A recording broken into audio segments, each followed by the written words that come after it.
अध्यात्म के अंतर्गत, धर्म शास्त्र के अंतर्गत विभिन्न प्रकार की शंकाओं के समाधान हेतु सभी मित्रों का, साधकों का स्वागत है। मन में धर्म शास्त्र के अंतर्गत कोई भी आपकी शंका हो, उसको आप बड़े सहजता से पूछ सकते हैं। प्रयास किया जाएगा कि आपकी शंका का समाधान हो सके, क्योंकि मनुष्य जीवन मिलने के बाद अगर विभिन्न प्रकार की प्रश्न ही मन में उठते रहेंगे तो साधना के क्षेत्र की तरफ कब निकलेंगे। पता चला कि किसी किसी का पूरा जीवन ही शास्त्रार्थ में बीत जाता है। ये सही, ये गलत, ये गलत, ये सही, ये ठीक है, ये ज्यादा ठीक है, इस प्रकार के विभिन्न प्रकार के प्रश्न उठते हैं। और सनातन धर्म तो इतना विराट है, यहाँ तो प्रश्नों का कोई अंत नहीं है। मगर अगर प्रश्नों का कोई अंत नहीं है तो उत्तरों का कोई भी अंत नहीं है। उत्तरों का भी कोई अंत नहीं है, बहुत उत्तर हैं। शंकाएं अगर ज्यादा हैं धर्मशास्त्र के अंतर्गत तो उत्तर भी बहुत ज्यादा हैं और सटीक उत्तर हैं। केवल उत्तर समझने की आवश्यकता है। सामान्य तौर पे क्या होता है, जो पुराणों में भगवान के प्रति हमने विभिन्न प्रकार की ऐसे कहानियां पढ़ रखी हैं, ऐसे लगता है कि जैसे कोई फिल्म की स्टोरी हो, कोई कहानी हो। तो ये कहानी नहीं है, पुराने इतिहास नहीं है, पुराने धर्म की बातों को, ज्ञान की बातों को प्रतीक के भाषा में समझाने का एक माध्यम है। जैसे आप छोटे बच्चा जब रोता है तो उसकी माँ समझाती है, गाना गाती है कि चंदा मामा दूर के, पुआ पकावे दूर के। ये गाना अक्सर आपने सुना होगा। बच्चे, माँ जो है बच्चों को जब लोरी देती हैं तो इस प्रकार की कहानियां सुनाती हैं। तो चंदा कोई मामा थोड़ी हो गया, ये प्रतीक है, एक सिंबॉलिक अर्थ है कि उसके बहाने रात को बच्चा चांद देखता देखता आराम से सो जाएगा। और भी इसके कई कारण हैं। चंद्रमा शांति का प्रतीक है, बिल्कुल परम शीतलता का प्रतीक है। तो बच्चा अगर चांद देखता रहेगा तो उसको देखते देखते सो जाएगा। तो चंद्रमा मामा थोड़ी हो गया। इसी प्रकार जो पुराणों की इतनी कहानी आप सुनते हैं कि फला फला साधक ने वो ओम नमो भगवते वासुदेवाय, ओम नमो भगवते वासुदेवाय का एक पैर खड़े होकर के प्रहलाद और ध्रुव ने एक पैर में खड़े होकर ओम नमो भगवते वासुदेवाय का जाप किया और भगवान का सिंहासन डोल गया।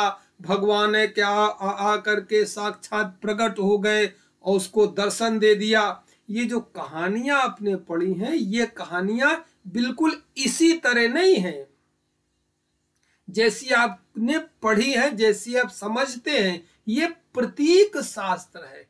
भगवान कोई ऐसी चीज नहीं है कि आपके सामने प्रकट हो जाए और आप उसको देख ले इन आंखों से।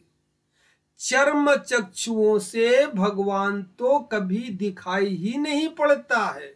अगर इन आंखों से जो चीज आप देखते हैं, इन आंखों से, चमड़े की आंखों से जो चीज आप देखते हैं, उसको भगवान कहते, वो भगवान नहीं है। वो आपके मस्तिष्क में जो आपने भगवान की कल्पना कर रखी है उसका रूप है। ये वास्तविक परमात्मा नहीं है। परमात्मा कोई ऐसी चीज नहीं है कि वो ठोस चीज हो, कहीं कोई आकृति हो। आकृति नहीं, भगवान नहीं है। भगवान कोई आकृति नहीं है। भगवान एक व्याप्त सत्ता है। अब सत्ता तो आप ऐसे समझेंगे नहीं, बल्कि जैसे आपसे कहा जाए आपको अगर समझाना पड़े तो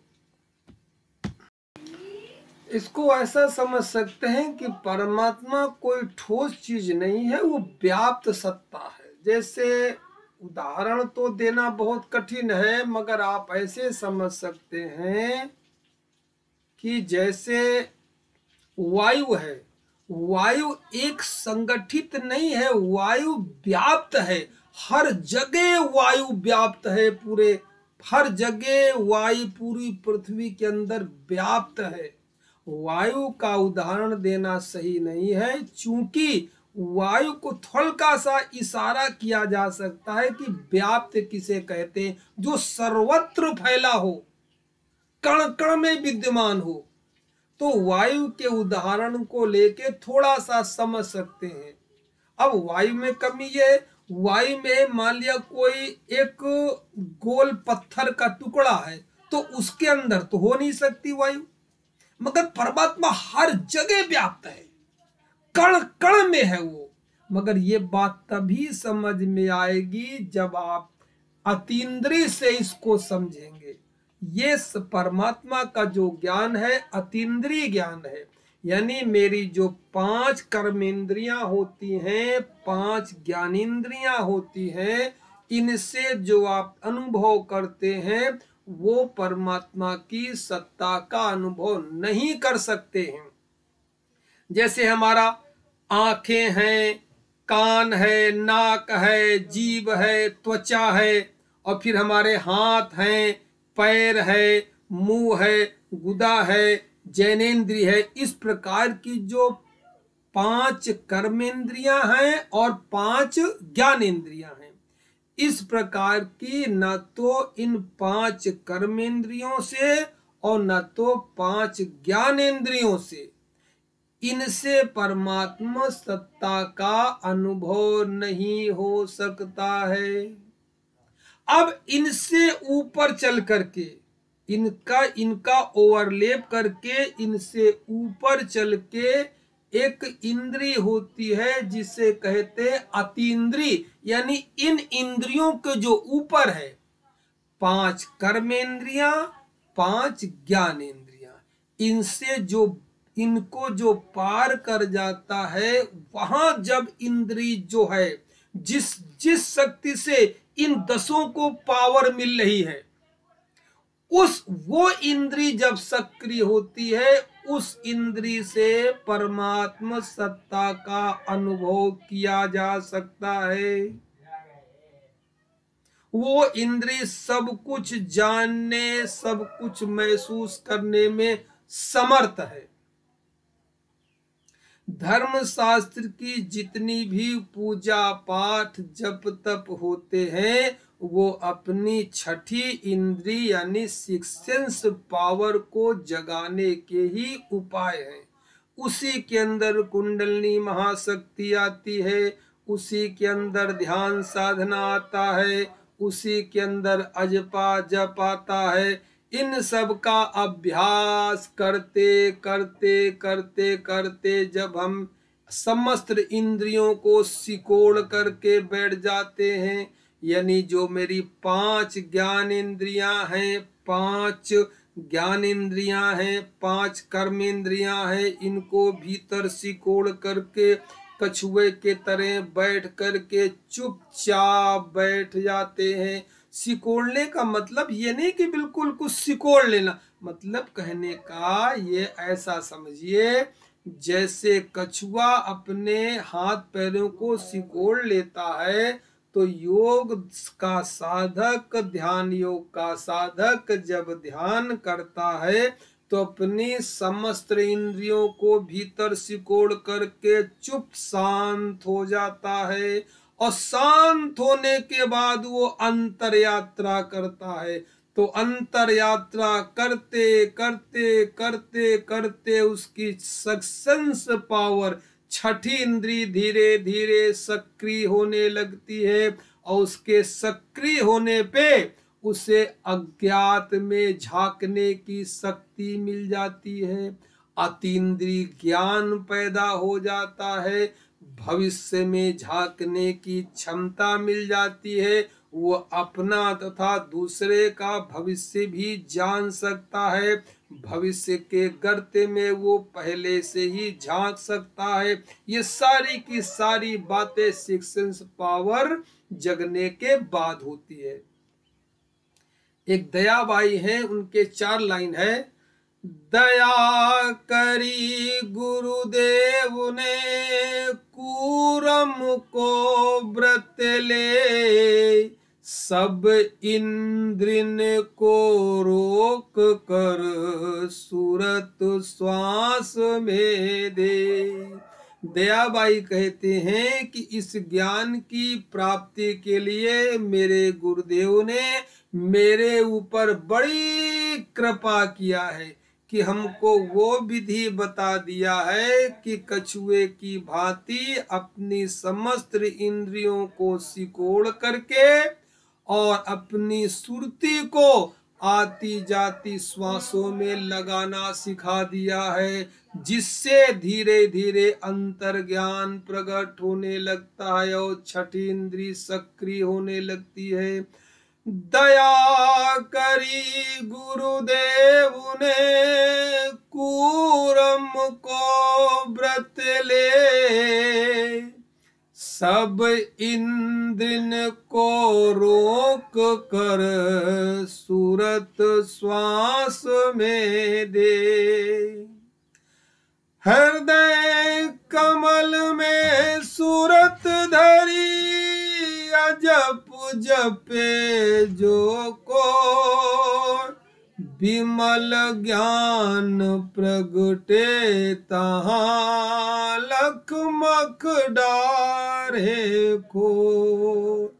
तो योग की कुछ ऐसी विधियां हैं जिस विधि के द्वारा सिक्स सेंस पावर जागृत की जा सकती है। ये तो हुई असली ज्ञान की बात।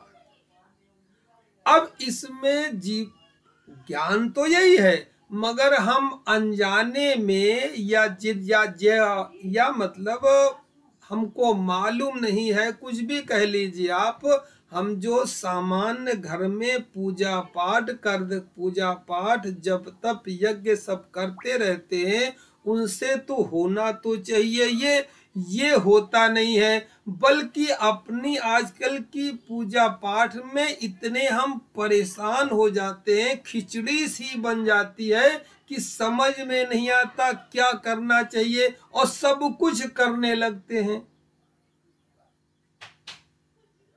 अरे भाई 33 करोड़ देवता हैं, चलो 33 करोड़ देवता न मानो, हालांकि वो प्रतीकात्मक भाषा है।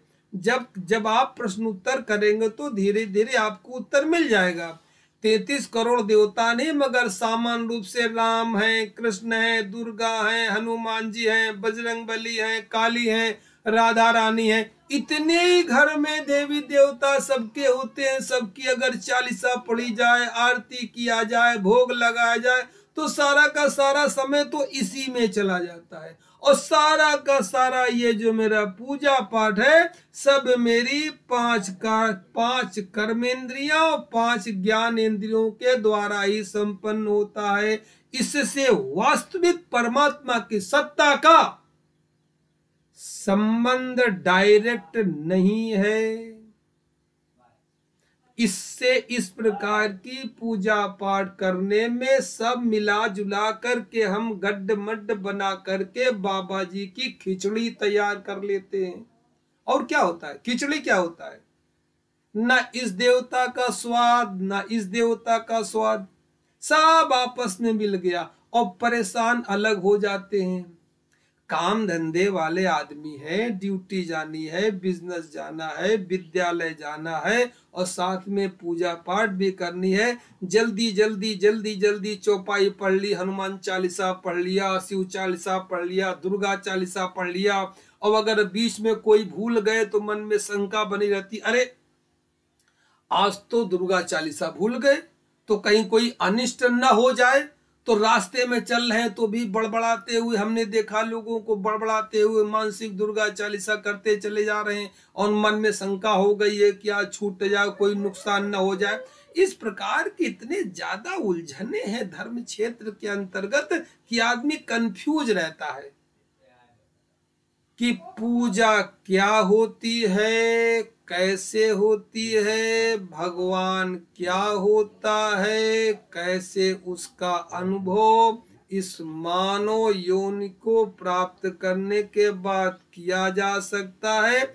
इसका संपूर्ण हल जहां तक मैं कोशिश करता हूं, इसका बहुत अधिकांश 95% इन बातों का हल मैं आपको करा दूंगा। इसके विषय में पूरा विस्तार से मेरा एक 90 दिन का व्हाट्सएप में कोर्स चलता है और उसमें कोई शुल्क नहीं है, वो भी निःशुल्क चलता है।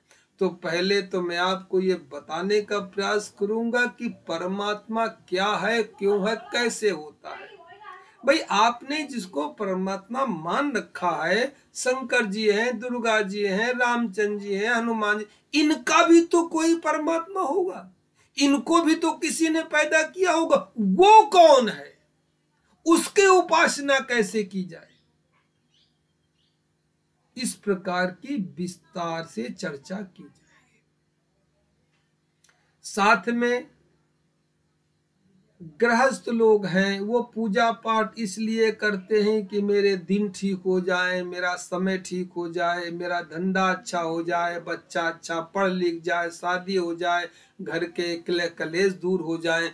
वो इस प्रकार की विद्या से होता तो है, मगर बहुत वक्त लगता है। उसके लिए एक अलग विद्या है भारतीय सनातन धर्म में, उसके लिए एक अलग विद्या है, उसे कहते हैं ज्योतिष शास्त्र। तो इस प्रकार की जो परेशानियां जीवन में आती हैं, उनका हल ज्योतिष शास्त्र के अनुसार होता है। और भी जो परेशानियां आती हैं जीवन में, जो अदृश्य रूप से निगेटिव पावर रखती हैं, जिसे भूत प्रेत राक्षस यक्ष इस प्रकार का जानते, उनके जो प्रभाव होते हैं, कुछ लोग मानते हैं, कुछ नहीं मानते। यहाँ मानने न मानने का सवाल नहीं है। अब सूरज आकाश में निकला है, कोई कह दे कि हम तो नहीं मानते हैं कि सूरज है, अरे भाई ना मानो, तुम्हारे मानने न मानने से सूरज के होने और सूरज के न होने पे कोई संबंध नहीं। एक मानता है कि सूरज है, एक मानता है कि सूरज नहीं है, इस पे सूरज पे कोई फर्क नहीं पड़ता है, वो है तो है।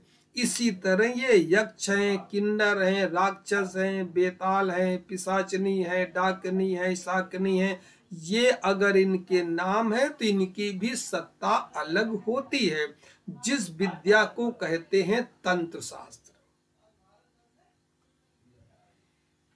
तो कुछ ऐसी बातें, परेशानियां जीवन में ऐसी होती हैं जो समझ में आती नहीं है। कभी कभी जीवन में इतनी परेशानियां आती हैं कि हम समझ नहीं पाते कि परेशानियां आ क्यों, कोई कारण समझ में आता नहीं है, और घर में अजीब प्रकार की उल्टी सीधी हरकतें होती रहती हैं। कहीं बीमारी है तो डॉक्टर पकड़ नहीं पा रहा, घर में कहीं घर में कोई अजीब प्रकार की खुशबू आ रही है, कहीं अगर अजीब प्रकार की बदबू आ रही है, न तो वहां कोई धूप बत्ती जल रही, न तो वहां कोई अगरबत्ती जल रही है, अजीब प्रकार की एक लहर आती है खुशबू की और चली जाती है, या बदबू की लहर आती है चली जाती है। ये सब निगेटिव प्रभाव है, ये भी होते हैं, माने चाहे न माने, ये भी होते हैं। इनका भी अपना पूरा एक विज्ञान है। मोटे तौर पे आप समझ लीजिए, जिसे आप भूत कहते हैं, आप पढ़े लिखे होंगे, तुम्हारे जो बीत गया वो भूत है। अब भूत होता क्या, भूत कुछ नहीं होता, जो बीत गया वो भूत है। इन बातों से बात बनती नहीं है। यह है कि आपका वो क्षेत्र नहीं है तो आप उसको नकार में टाल दीजिए, आपकी मर्जी। मगर अगर भारत में सनातन धर्म के अंदर इस प्रकार की शब्दावली का प्रयोग किया गया है, भूत प्रेत राक्षस यक्ष किया गया है, तो इंग्लिश में भी तो घोस्ट कहा गया है, वहां तो भूत नहीं कहा गया। इसकी इंग्लिश भाषा भी घोस्ट है, यानी कुछ होता है। अगर तुम्हारे यहाँ भी होता है तो पाश्चात्य शैली में भी होता है, कुछ देखा गया है तभी तो अनुभव है।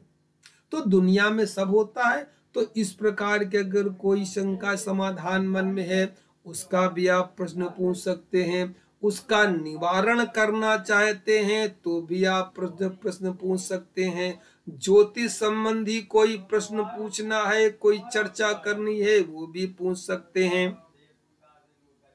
साथ में अध्यात्म संबंधित चर्चा करनी है, वो भी आप पूछ सकते हैं। खुला मंच है, खुले दिल से, खुले सवाल से कुछ भी पूछ सकते हैं। और पूछने के बाद जब आपके मस्तिष्क में सारे कॉन्सेप्ट क्लियर हो जाएं कि अब हमें करना क्या है, कि हमारी दैहिक, दैविक, भौतिक तीनों प्रकार की प्रगति होती रहे। भाई प्रगति 3 प्रकार की होती। दैहिक यानी शरीर स्वस्थ रहे, बलवान रहे, बिल्कुल ठीक रहे, निरोगी रहे, दैहिक। दैविक, दैहिक हो गया। फिर भौतिक, भौतिक माने मेरे पास घर हो, कार हो, बंगला हो, गाड़ी हो, संपन्नता हो, पद हो, प्रतिष्ठा हो, भौतिक।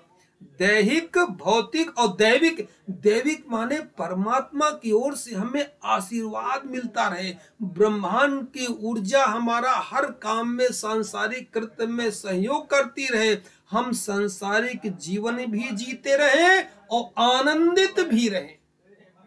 तो दैहिक, दैविक, भौतिक तीनों क्षेत्रों में प्रगति पाने के लिए हमें कौन सी उपासना, कौन सी साधना करनी चाहिए जो सुप्रीम हो, उस साधना पर चर्चा होगी विस्तार से। और दैनिक उसका गूगल मीट पे आपको प्रातः 5 बजे और रात्रि में 8 बजे उसका अभ्यास भी करवाया जाएगा। 90 दिन तक आप अगर जुड़े रहेंगे तो आपको बिल्कुल बात समझ में आ जाएगी, सारी विधियां भी समझ में आ जाएंगी और आप उनका अभ्यास भी करने लेंगे। 90 दिन के बाद आप अपने आप अंतर यात्रा पर निकल जाएंगे, जब आपको भीतर अनुभव होने लगेंगे। तो जो मित्र इस क्षेत्र में जुड़े हैं, उनके कोई प्रश्न हो, पूछना चाहते हो, मन में कोई शंका है, तो खुला मंच है, आपका स्वागत है। मेरा मोबाइल नंबर है 98 97 72 74 41, 98 97 72 74 41, 9897727441। स्वामी अंतर्ध्यान, वेदांत कुटी, देहरादून। नमस्कार, स्वागत है।